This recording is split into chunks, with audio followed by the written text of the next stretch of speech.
Welcome to the ProActiveWay podcast. I'm your host, Ceila Flores. This podcast will give you a behind the scenes look at Proactive Network Consulting, a Latino and family owned business founded on the belief that small businesses deserve quality IT support tailored to their unique needs. We will bring you stories and advice from 26 years of serving the small business community in the San Francisco Bay Area and beyond. I'm your host, Ceila Flores, marketing designer at Proactive and daughter of our founders, Lawrence and Michelle. I will bring you my perspective as both a member of the family and a member of the Proactive team for really most of my life part-time, but now full-time for 2 years. Today we'll be talking about the journey of Proactive Network Consulting's founder, Lawrence, as he ventured into small business ownership at the age of 27 amidst the late 90s dot-com era in San Francisco. Our guest today is Lawrence Flores, owner and founder of Proactive Network Consulting, which he has run with his wife and partner, Michelle Londoño, for 26 years. He has a degree in finance from the University of Georgia and 3 beautiful children. Hello, Lawrence. How are you today? I'm excellent, Ceila. How are you? I'm great. Now, let's get into this, starting with our very first question for Lawrence. How did the dot-com era and the existing growth of technology firms in San Francisco influence your choice to start a tech-based business?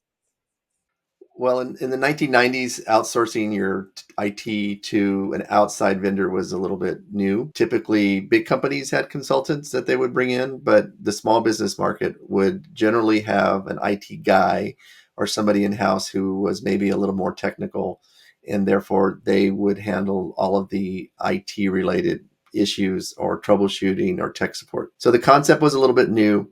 So we were looking to bring it to the smaller businesses in San Francisco who wanted support, wanted IT services, and maybe couldn't find somebody to hire at the time because the dot-com era, there was a lot of demand for labor, and anybody with tech skills was being grabbed by other companies that could maybe pay more or give them more interesting things to do. And why did helping small businesses specifically speak to you? It's a great question. I think I just enjoyed the friendship. I enjoyed working with small businesses because I felt like my contribution really had a big impact, right? So it helped these people, support their families, pay their tuition, pay their mortgage. And you could really see where the impact made a huge difference. Big companies, I had worked for a large mutual fund company in the 90s. And, the benefactor of making them money wasn't easy to see. Mm-hmm. Whereas, you meet a guy or a woman who starts a business from nothing, grows it, and you see them successful, you can take some pride in that and you know that you contributed to their success. Now, you were quite young when you started the business. So,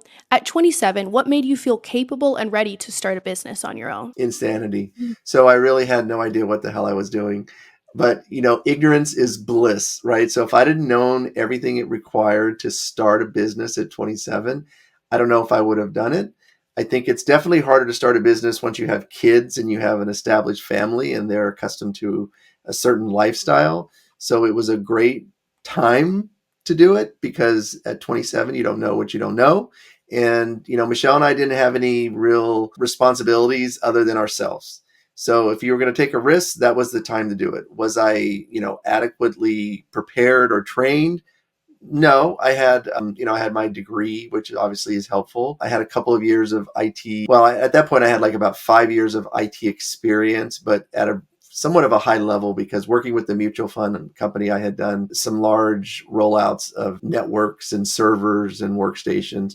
So I did have good experience, but as far as like understanding how to run a business, it was pretty limited. Now, let's get into our next question. Is it true that you were fired from the last job you had? Yes, that is true. So I'll give you a little context because then people like, well, he got fired, right? We don't want to work with What does him. that But mean? I'll give you some context. I was doing consulting for small businesses for an accounting firm. And when we would do the consulting, we didn't do the work. So we couldn't actually implement the ideas and the recommendations that we made to these firms. And so I kind of did not like the fact that I had no control over the product. And so I felt like the success was in someone else's hands. So keep in mind, I was 27. I had the bright idea that I'm going to start my own business that can provide the services to implement the recommendations because I wanted them to be successful because they were my recommendations. And the firm that I was working with at the time did not want to hire more people, and they didn't want to get into that business. They only wanted to do the consulting. So I started the business with a guy that had worked for me at the mutual fund company, and Michelle, my partner, your mother, and I got married, and we started the business. And I got fired when we got back from our honeymoon. So when I got back from the honeymoon, the owner of the accounting firm took me into his office and asked me about the business cards that had accidentally gotten shipped to my office. And so, yeah, he said, you either need to get rid of the business or I'm going to fire you. And I said, well, I'm already down the road pretty far here at this point, so you're going to have to fire me. And he did. But he asked me to stick around for 6 weeks so they could find someone to replace me. So it wasn't, there wasn't too much anger, I guess. That's definitely quite the story. Oh, And we'll have to get more into what it was like being freshly married and starting a business all in 1 year. that's pressure. Definitely. Well, just think about that. You get fired after getting married. It's like, did I marry a loser or what? Well, that is definitely something we're gonna have to ask your wife and partner at some point. Ask her that question. What did you What did think you think when then, your and what do you think husband now?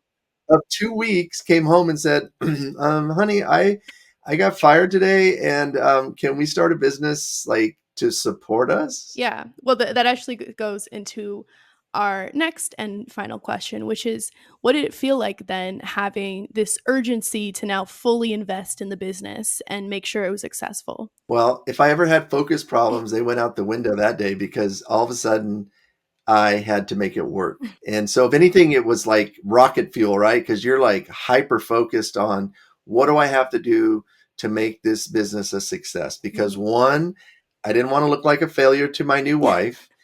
Two, my alternative was, I could move back to Bakersfield, which I don't think my wife would have been cool with. So I would have been single as much as my parents would have loved to have me back. So you really, really get focused on what you need to do to be successful, how to find customers, how to make the customers happy, making sure, you're charging enough, make sure you have margin, all these things that you have to all of a sudden learn about as a business owner versus being an employee. But yes, in some ways was a curse and a blessing. I mean, obviously you're scared because of your financial well-being, but from a motivation standpoint, it was perfect. Was it stressful? Absolutely.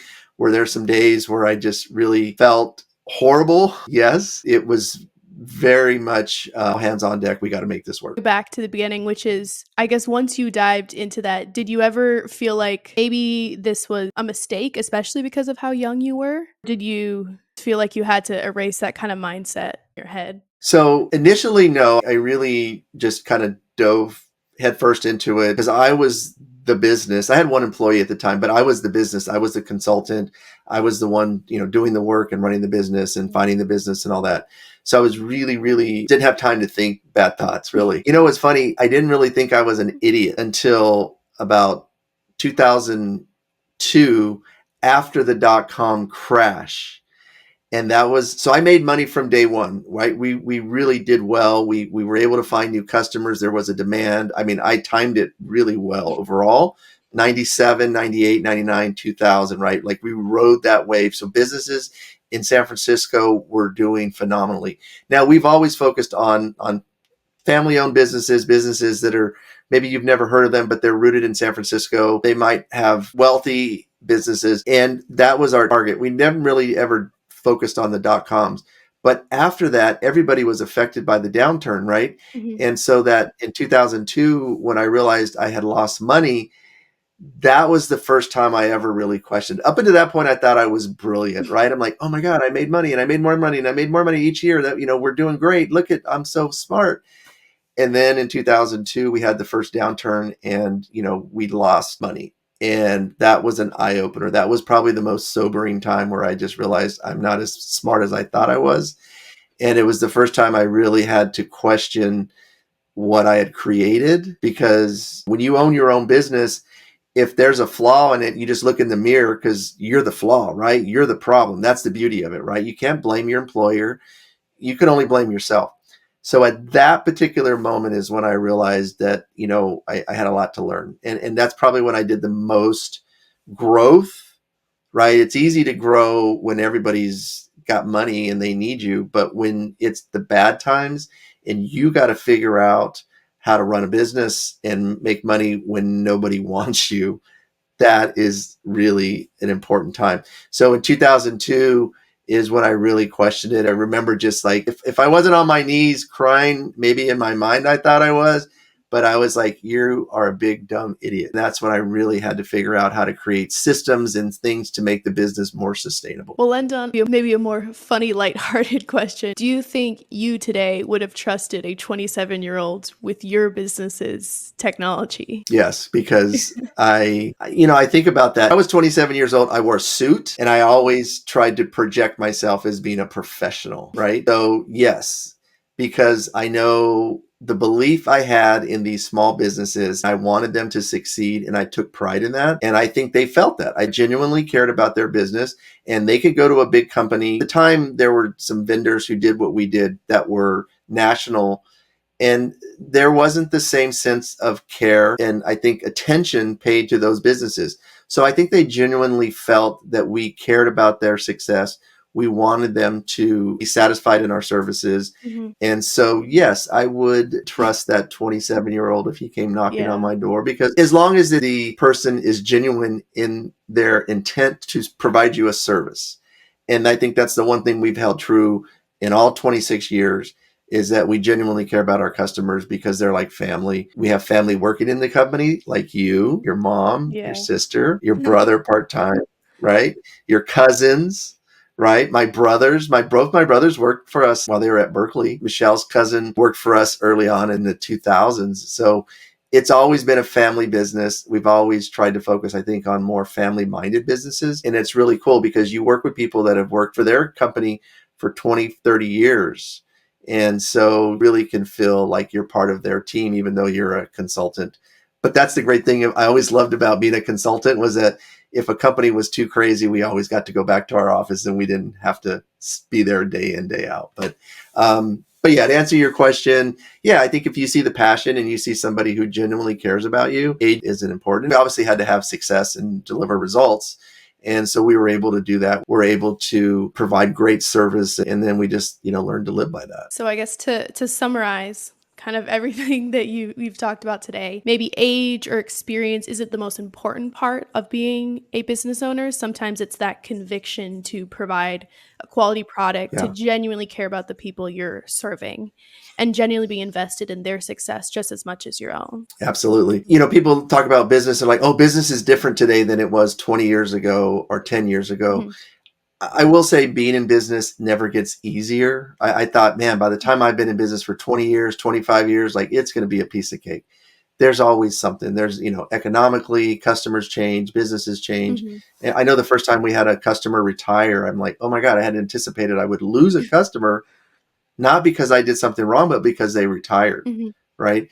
But the fundamental principles of, answering the phone, answering the email, answering the text, and being responsive and delivering results is timeless.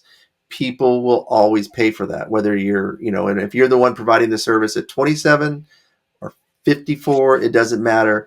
It's all the same. People want to know you care and you're not some robot answering an email, right? Like Yeah. our customers love us because they get to talk to us. They get to talk to real people. We get customers that call us about things that not even something we work on. Like, oh, our copier's not working. It broke. And it's okay. Well, would you like us to call the copier guy?